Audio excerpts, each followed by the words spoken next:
Imagina. Eu, primeiro, sim, queria agradecer bastante a oportunidade de estar aqui. E foi uma boa coincidência. Eu trabalhei com a Carolina em Brasília essa semana e eu vim para uma conferência aqui na Unesp de Araraquara. Aí era para eu ter me liberado ontem, mas, enfim, por conta lá do Encontro Ibero-Americano de Educação, eu acabei ficando até hoje de manhã. E, enfim, depois foi uma correria para poder conseguir chegar aqui no horário. E eu tenho que embarcar ainda hoje às 16h40, então eu vou ter que falar e sair correndo. Me desculpem por isso, mas achei que foi bacana poder estar aqui com vocês. Qual que é o núcleo do problema que nós estamos discutindo? Por um lado, vocês devem ter conversado, e o grupo, né, é um grupo já iniciado na discussão, sabe da grande necessidade que se tem de ter recursos educativos abertos circulando nas escolas ou para atividade educacional como um todo, né? Eu acho que isso é um pacto bastante claro entre nós. Agora, a grande percepção que a Carolina e a Bianca tiveram há um tempo atrás é que o Estado, enquanto governo federal, governo municipal e prefeituras, ele é, por um lado, um grande produtor de conteúdos e, por outro lado, um grande financiador de conteúdos. Então, essa perspectiva de que o Estado brasileiro ele tem essa função, então nós começamos a trabalhar em cima da possibilidade de que esses conteúdos, ou produzidos pelo Estado, ou financiados pelo Estado, pudessem ser já desde o início contratados em forma de que eles pudessem ficar com licenças livres de circulação, em particular no ambiente escolar. E aí que a gente começou a construir a ideia de REA financiada pelo Estado.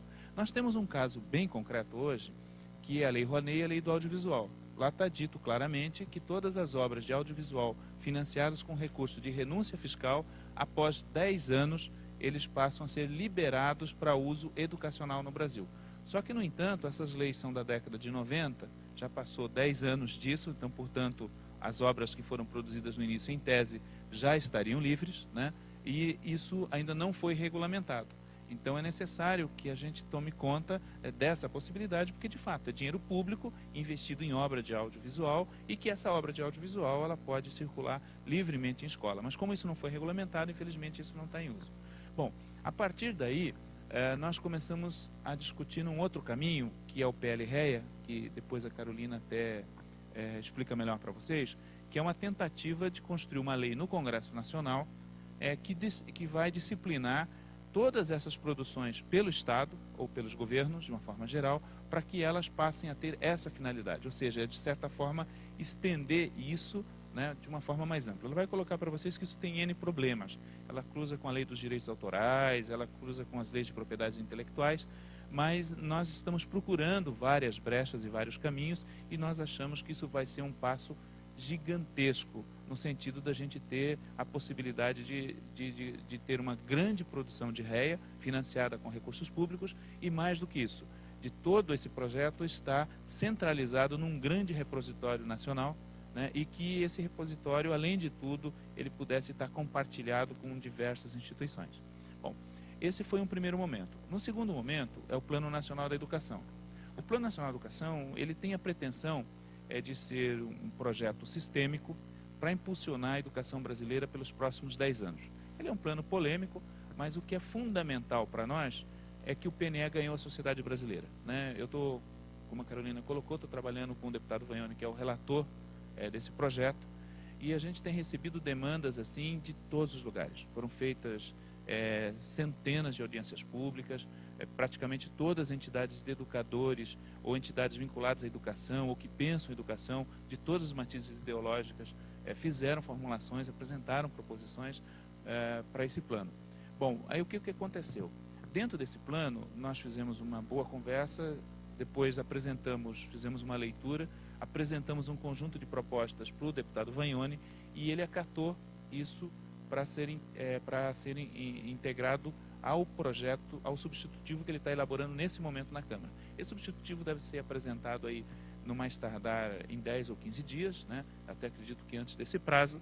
Aí esse substitutivo recebe emendas dos próprios deputados, essas emendas são votadas numa comissão menor, depois ele vai para o Senado, ele pode ser novamente emendado pelo Senado, as mudanças que ele sofreu no Senado precisam ser novamente discutidas na Câmara, vai para a Presidenta da República e ela pode, eventualmente, fazer algum tipo de sanção em alguns dos itens. E se fizer, isso volta para a Câmara novamente e a Câmara pode discutir esses vetos. Bom, mas de uma forma geral, o que a gente quer dizer que a primeira grande parte já foi feita, né? Ele foi elaborado pelo MEC e agora está presente na Câmara, aonde deve ser mais ou menos o texto definitivo.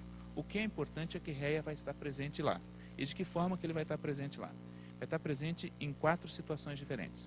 A primeira é que em todos os lugares onde o governo trata de tecnologia educacional, vai estar dito lá, né, que vai ter certificação de tecnologia, vai ter o estímulo ao uso de tecnologia, a tecnologia deve estar presente nos cursos de formação de professor, deve estar presente nos cursos de AD, deve estar presente para as crianças com necessidades educativas diversificadas, como suplementar ou como complementar.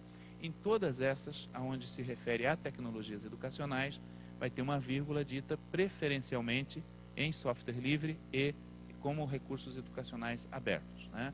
Então isso, de certa forma, transforma a REA e o software livre em política do Estado brasileiro para a educação. E aqui é importante perceber que o Plano Nacional não é um plano do governo federal, ele é um plano que envolve o governo federal, os governos estaduais e distrital e todos os milhares de municípios brasileiros. Ou seja, ele é uma regra universal para a educação básica no Brasil nesse aspecto, né?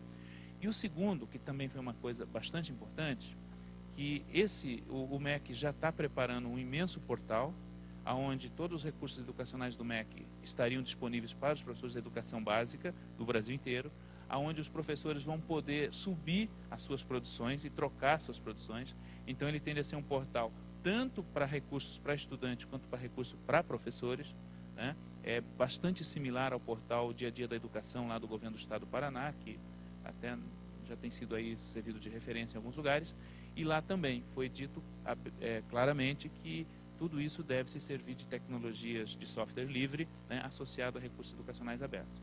E a terceira questão, também extremamente importante, é ter uma política de fomento para a produção, distribuição e circulação de recursos educacionais abertos com fins educativos, né? Então eu acho que isso coloca para nós uma possibilidade muito grande de finalmente a REA vir a ser assumida como uma política efetiva do Estado brasileiro. Bom, isso pode ter alguns problemas, né? É possível que deputados tentem derrubar isso em função de outros interesses, né? E depois que isso for aprovado também, é fundamental ter uma pressão sobre o Ministério da Educação para que isso venha a ser implementado o mais rapidamente possível, também sem desviar dessas finalidades. Embora o Plano Nacional de Educação ele está criando uma coisa sui generis do ponto de vista do Estado brasileiro. Ele vai ser monitorado por 3 órgãos. O primeiro é o INEP, que é um órgão governamental que faz pesquisas de vários níveis. O segundo é o Fórum Nacional de Educação, que é um órgão composto pelo governo e pela sociedade civil, né, o que também aí várias entidades que são simpatizantes do conceito e da ideia REA vão estar presentes, vão ter assento, então, portanto, pode fiscalizar isso. E o terceiro, que é algo bastante inédito, são as comissões de educação da Câmara e do Senado Federal. Isso também é importante porque deputados, né, como Paulo Teixeira, que é o proponente do PL-REA e que é uma pessoa defensora da causa, também vai poder ser, em tese, né, um fiscalizador desse processo. Então, nós temos isso aí bastante garantido e eu acho que isso é um grande avanço e está vislumbrando para nós a possibilidade de um grande avanço para a educação brasileira, né? Bom, acho que é isso aí, né?